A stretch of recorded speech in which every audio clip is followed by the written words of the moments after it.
I never made it, but I know what it takes. I'm motivated by a mix of emotions. Okay, good morning everyone.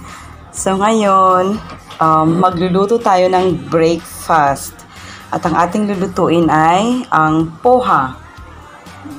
Okay, so for poha, we need, tawag dito, sa Pilipinas parang pinipig siya, but it's actually a dried flat rice. Yan. Tapos we need a soaked peanut also, onion, tomato, turmeric, ang pambansang turmeric. We need mustard seeds, jeera, chili, and then curry leaves. Yan.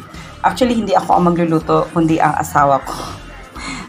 Ako lang ang taga-video. So, okay, we'll start now.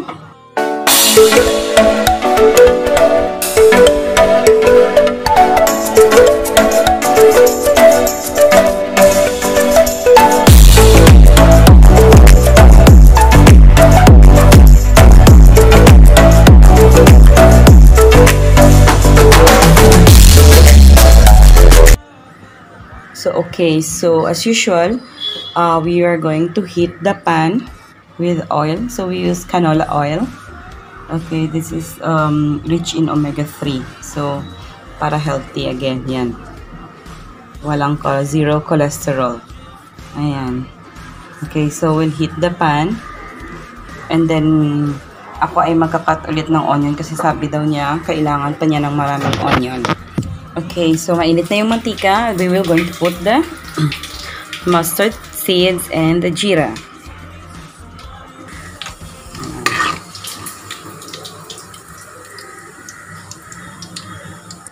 Okay, so hintayin natin medyo uminit siya at mag-break yung yung jeera, yung jeera seeds yan.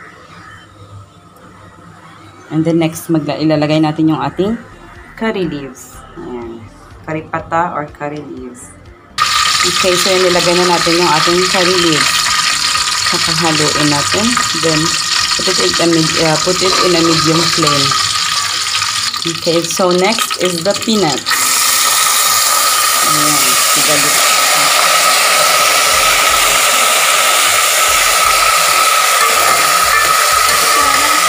Ayan, so medyo i-stay muna natin ng konti yung peanuts na parang nagpa-brown talaga siya. Yung parang lutong-luto siya na fry. Ayan. Okay, so yung ating peanuts is already roasted. Nag-roast peanut na siya. Ayan. Yeah, that's it. Okay, so raw peanuts. So roasted na siya. Then we'll add our chili.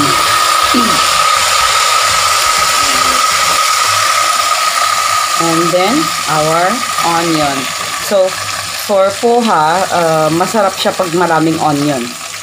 So talagang dinamihan namin yung onion. Dinamihan niya pala yung onion.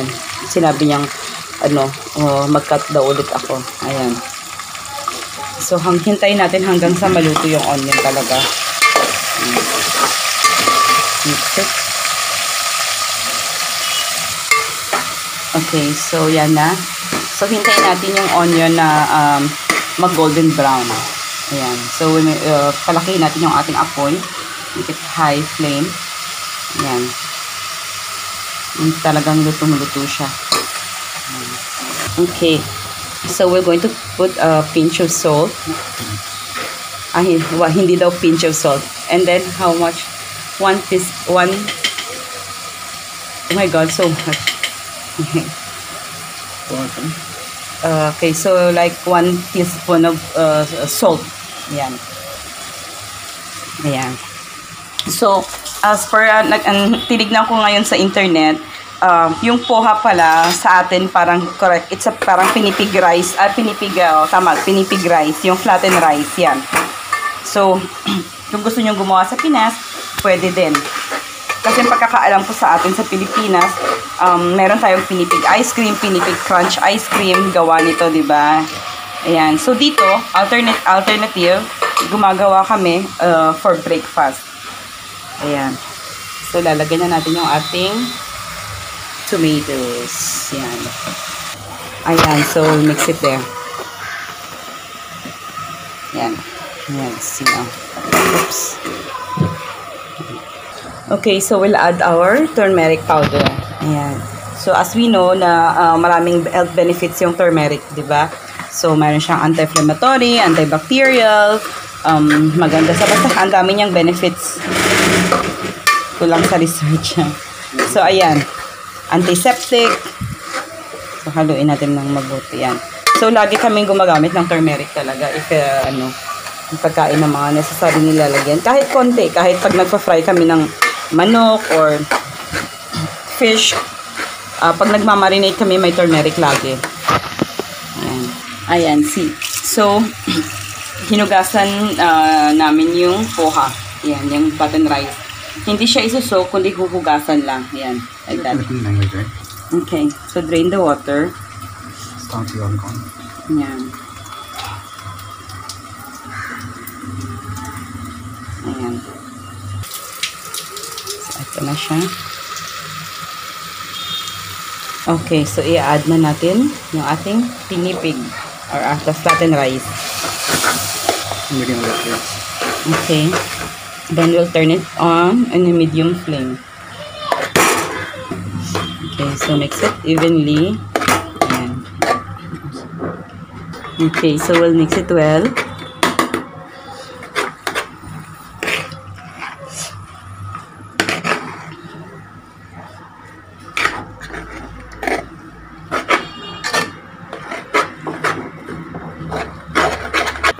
Okay, so it's almost done. So what we use is we can garnish it with fresh coriander leaves.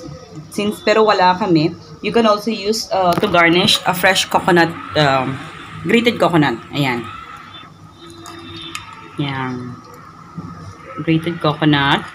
And then we'll put a little coconut oil on top and then close it for 5 minutes. Para yung aroma niya, alam mo yun, yung mabango siya, and then yung lasa din is, nag-iiba yung lasa. Dahil din sa coconut. Ayan. Ayan, pilalagyan natin ng konting coconut oil. Ayan. Okay. And then we'll close it for some time.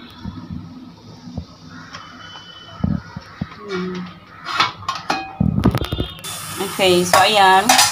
Done. Ayan. Let's see, tapos na siya.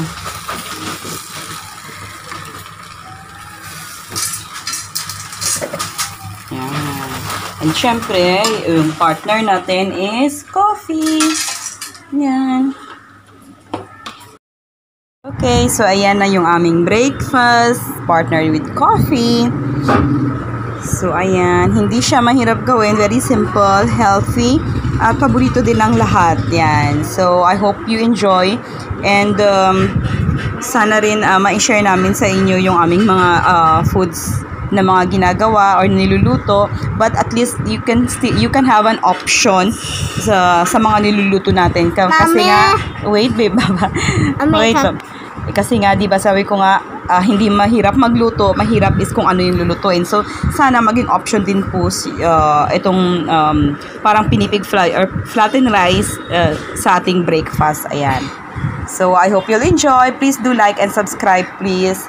Thank you so much. Bye-bye.